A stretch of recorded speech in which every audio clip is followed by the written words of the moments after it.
Name is Raymond Jimalayan. So now I'm going to refer the differential associations theory. So when we say differential theory, it is a certain individuals become criminals. And in a crime differential association theory suggests that individuals who commit deviant acts are influenced to do so by primary groups and intimate social contacts.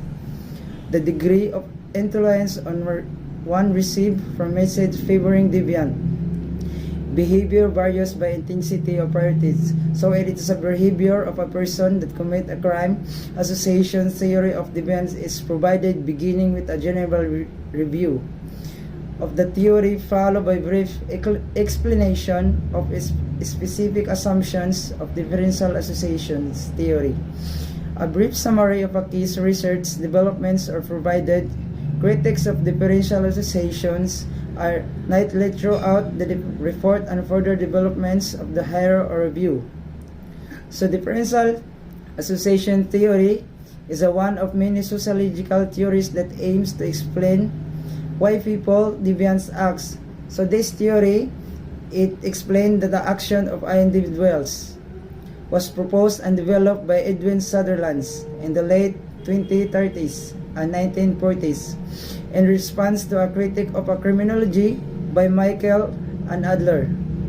In developing the theory, Sutherland dismissed the notion that individuals' variance, such as age and gender, adequately explain criminal involvement. So Sutherland say and explain the criminal involvement. The differential association theory stressed the impact that others have one's view of the deviant behavior and the law. The theory relies on the social context of the individuals to explain learned deviant behavior through the same mechanism that they learn other behaviors through exposure to primary and intimate social contacts. However, he noted that the mere exposure to deviant people does not necessarily result in one behaving in a criminal or deviant manner. Rather, he suggests that the mechanism involved in whether or not deviant behavior or criminal acts that take place are more complex. He suggests that even when one is one mindset is a commit deviant or criminal act, the social context of the situation must be pursued by the individuals as an opportunity to commit the deviant or criminal act.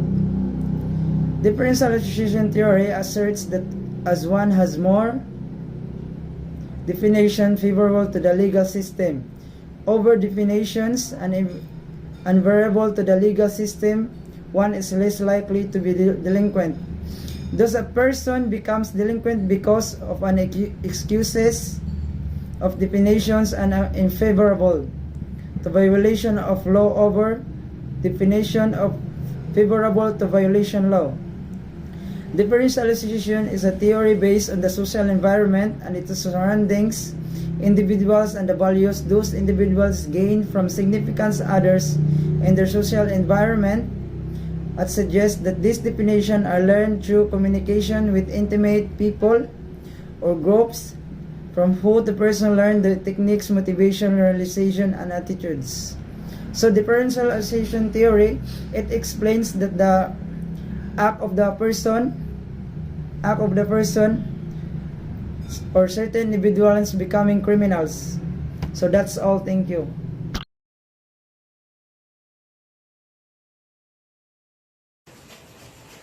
Contentment theory. This discussion is tackled about theories, especially the recent theory that emphasizes self-control and a strong bond in handling criminal behavior. Contentment theory suggests push and pull into crime, and push and pull baffled inner and outer contentment.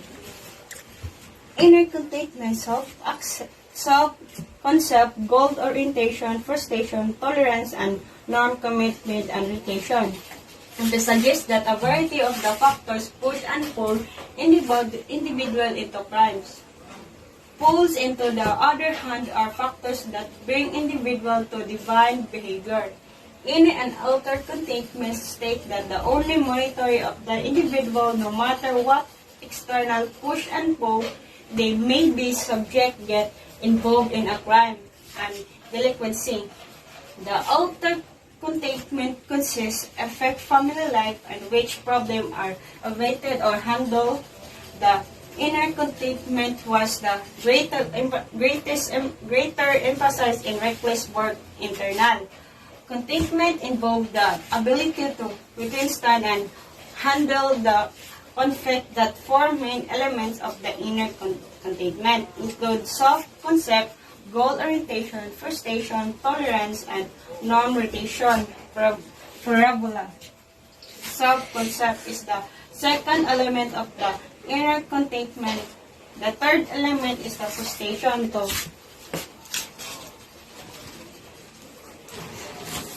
tolerance, which is the result of the law. Self-control, the inner containment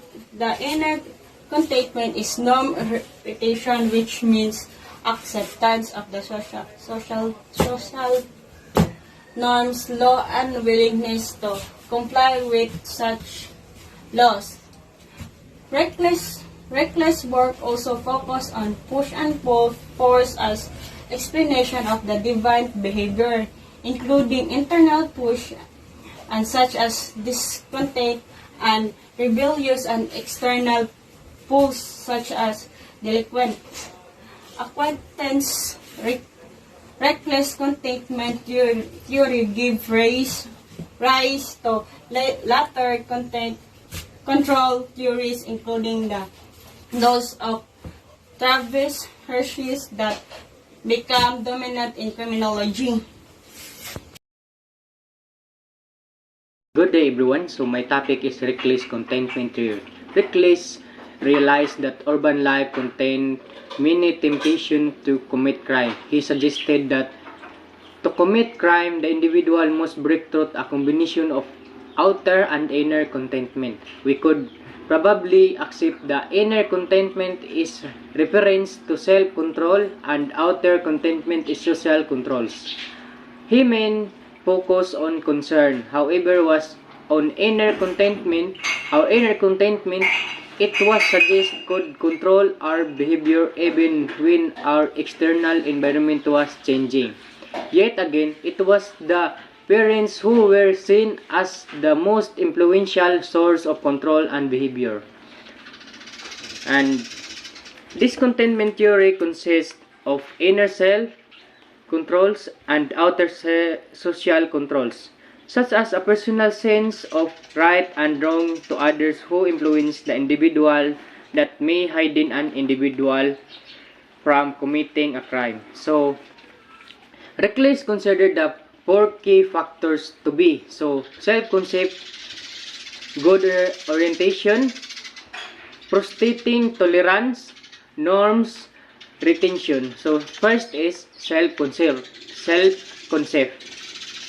Self-concept, where the individual has an image of himself as either the type person to adhere to the law or to break it. So, example of self-concept is student way of seeing thinking about themselves. When a student knows, understand himself, herself, her strength, struggle, and style, she is able to seek help, feel confident, and succeed as a thinker and learner. So next is goal orientation.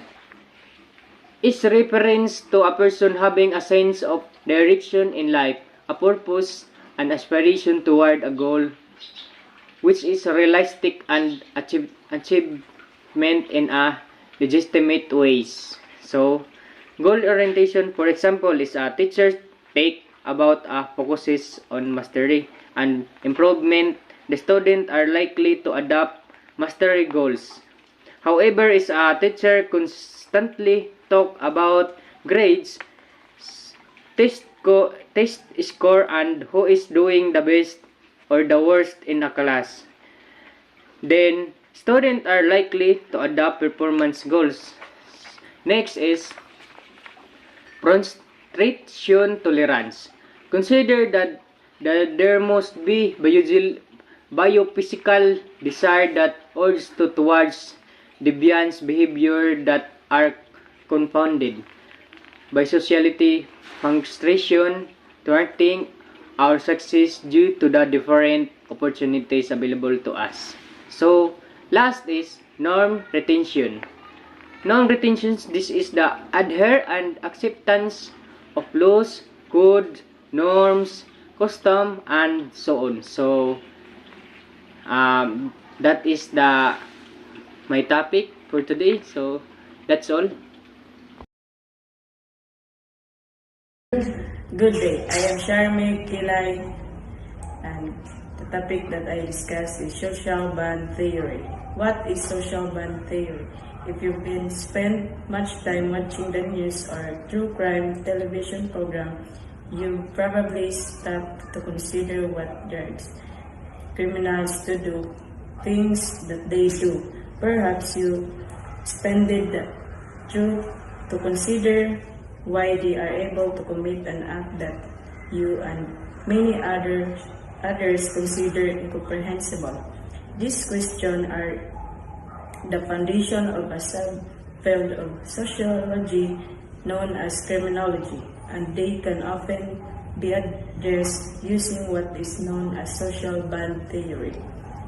Developed by American criminologist Jarvis Hershey in the late 1960s, social bond theory is sometimes referred to as a social control theory. It is the belief that socialization and the forming of personal relationships are among the most significant aspects of human development that keep us from committing crimes or other acts of social deviance. For example, because people have formed many relationships with family members and peers over the course of their lives and have unofficially accepted the social condition and expectation that come with being part of society. They are unlikely to commit crimes against other persons. According to social bond theory, this is because people recognize that they are dependent on others for whom they have empathy, and because they have accepted that such acts have negative consequences like going to prison. Fundamentally, social bond theory is a framework that criminologists and sociologists use to explain why a person will decide to engage in criminal behavior. In order to address such a complicated and confusing issue, Hershey has identified four major elements that can help social scientists arrive at a conclusion.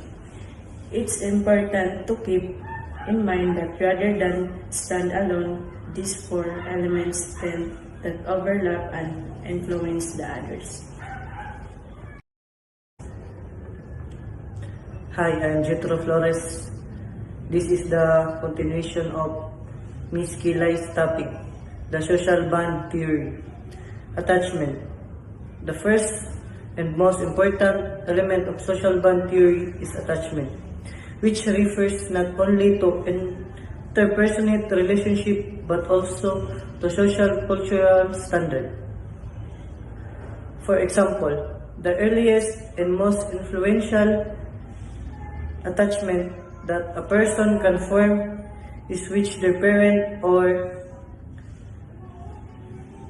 parents who presumably help us to form an understand of the world around us.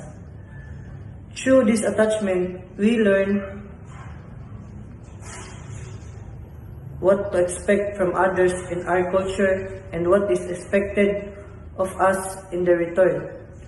Over time, we come to internalize these cultural norms as a part of our individual and collective identities, which establish a kind of shared understanding of a social boundaries that keep us from focusing entirely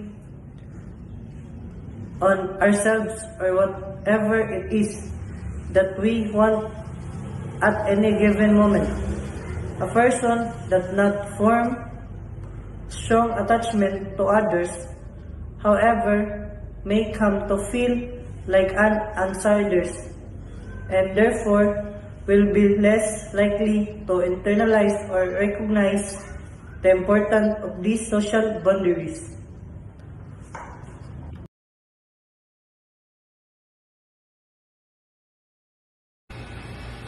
Today, sir, this is my topic about social control, social band theory.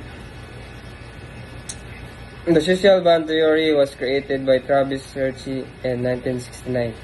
Social band theory that later developed into the social control theory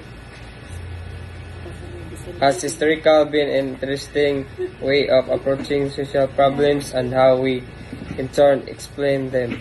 Before one can apply the social band theory,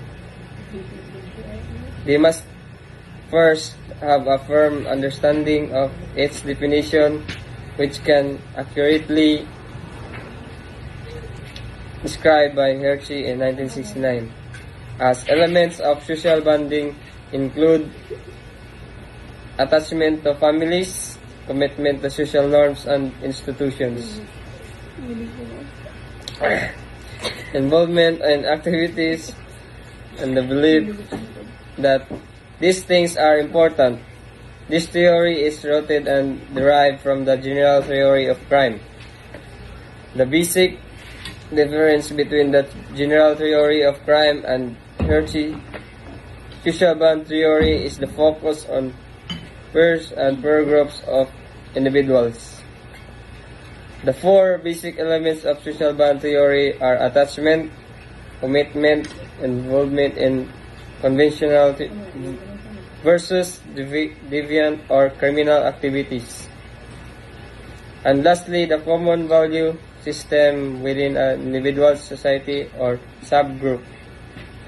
Attachment is derived as the level of values and norms that an individual holds in society.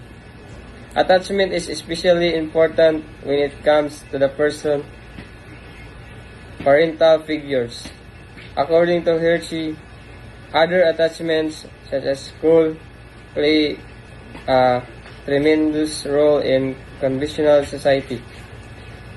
School has tended to be a middle to upper class involvement since it was first created. The middle class children tend to make fun of demoralize the lower class children. This treatment also does not just come from the child, it also comes directly from the institution. Through the leaders, in combination with each other, the person starts to resent school at the earliest point.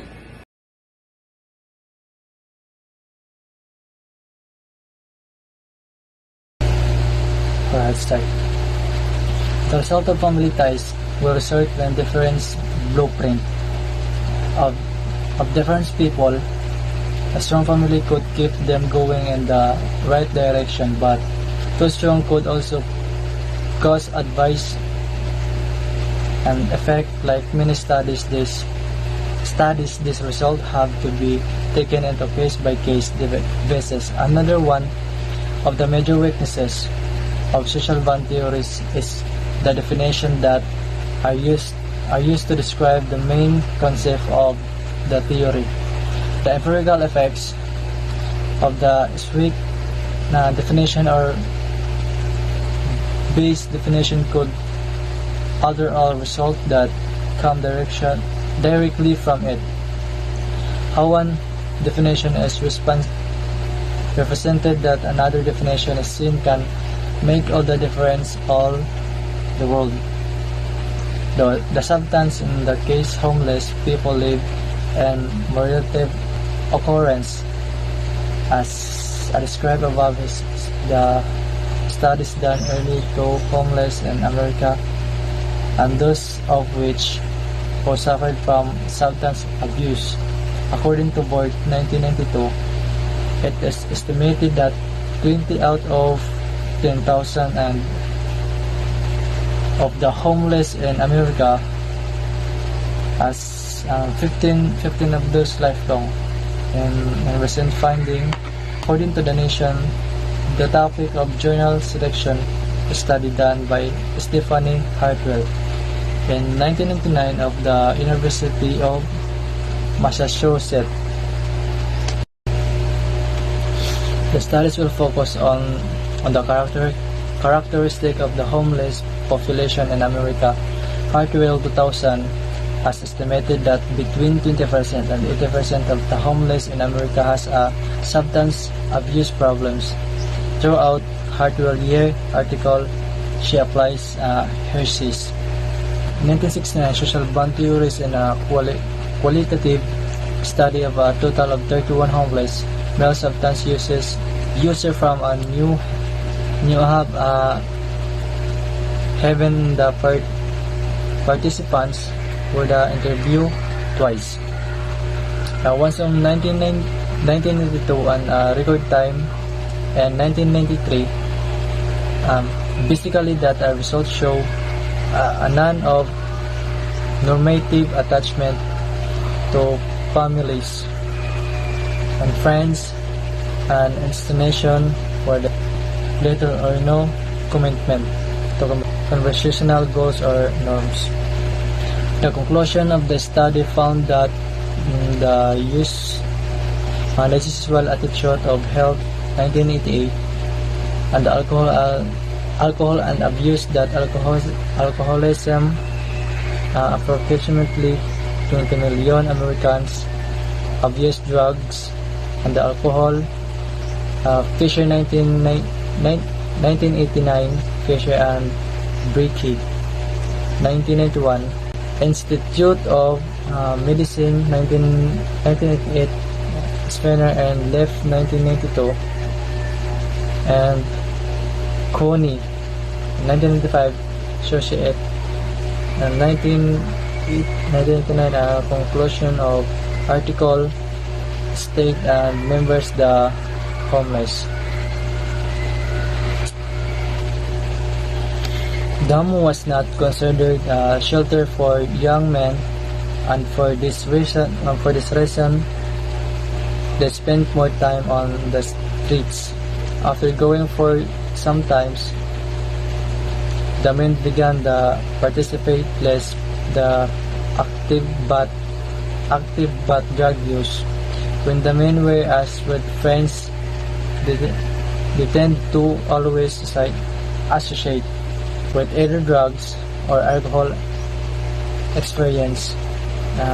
They have a not healthy social bond and with peers. Most of these men lived there were at one point of another feeling of father, brother, and it is a relationship figure, and because of the streets, they revert back to the substance abuse.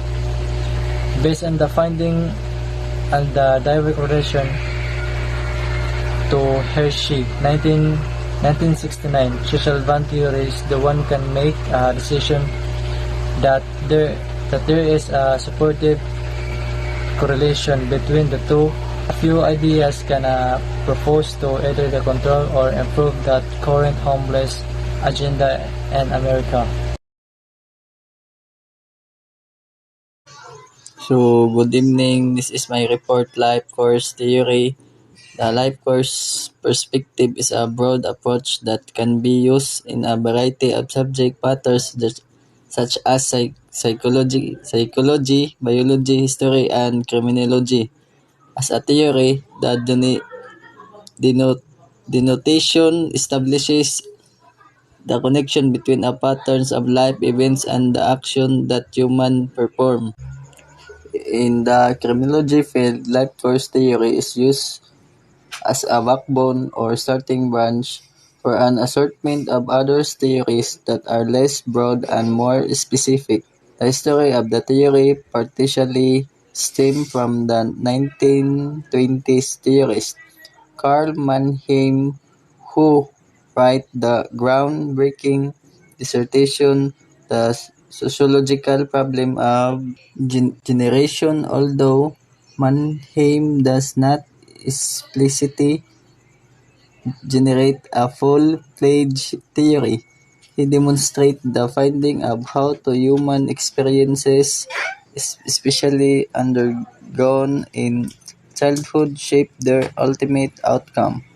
He later goes on to note this outcome will be passed down from generation to generation, and concluded that past generation from the future generation.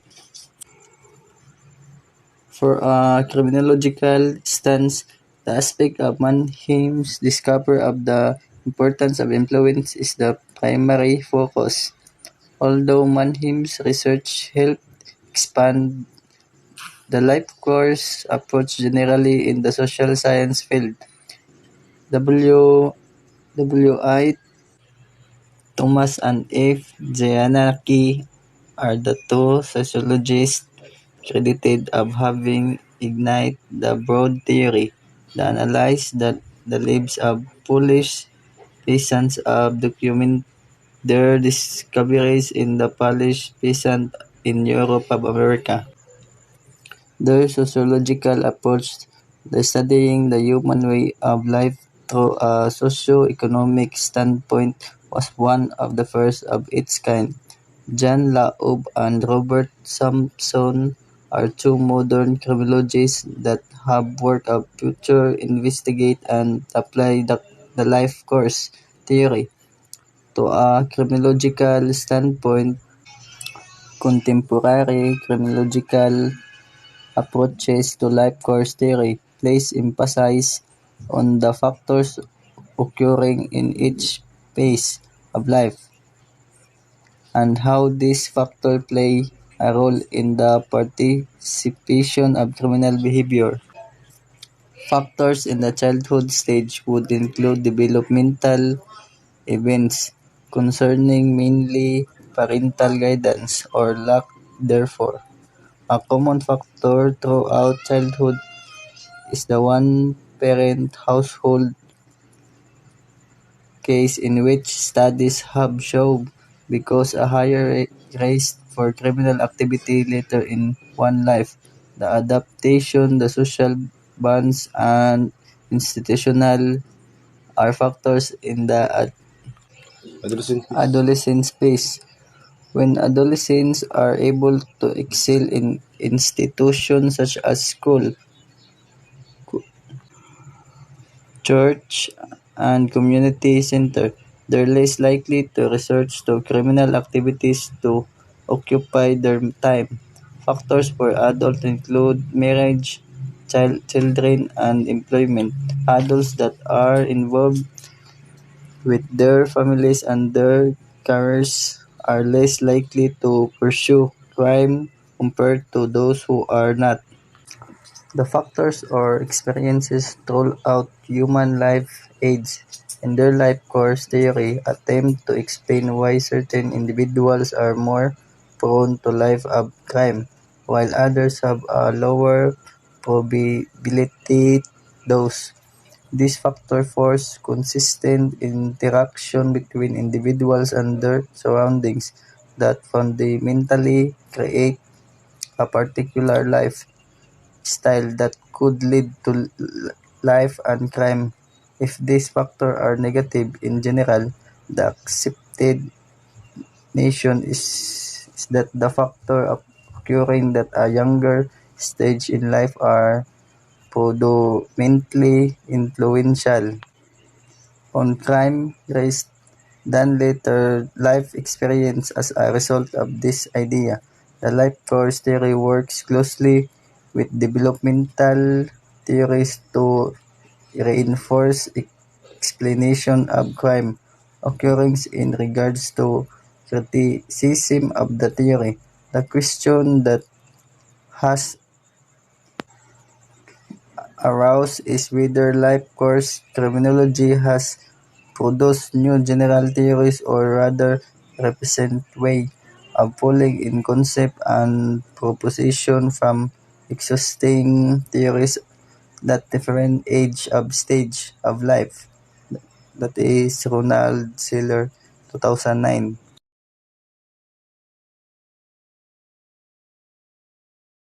The main study to test the validity of the life course theory was conducted by Laub and Sampson, who extraordinarily were able to follow the participants for an extremely lengthy period of time, which is difficult task to accomplish in the social science field.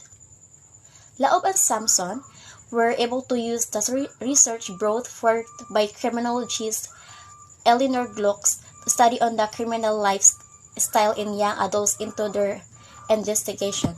The two theories followed the same participants that were part of Gluck's thesis and made sure that life history of said participant was as comprehensive as possible with particular focus on the crucial trajectories such as marriage and employment. The theory recognized that not one human is identical, but instead establishes that there are typical life phases that are experienced in typical patterns. Within these patterns, there are social passages that one goes through and thus most adhere to the implied social contract established in society.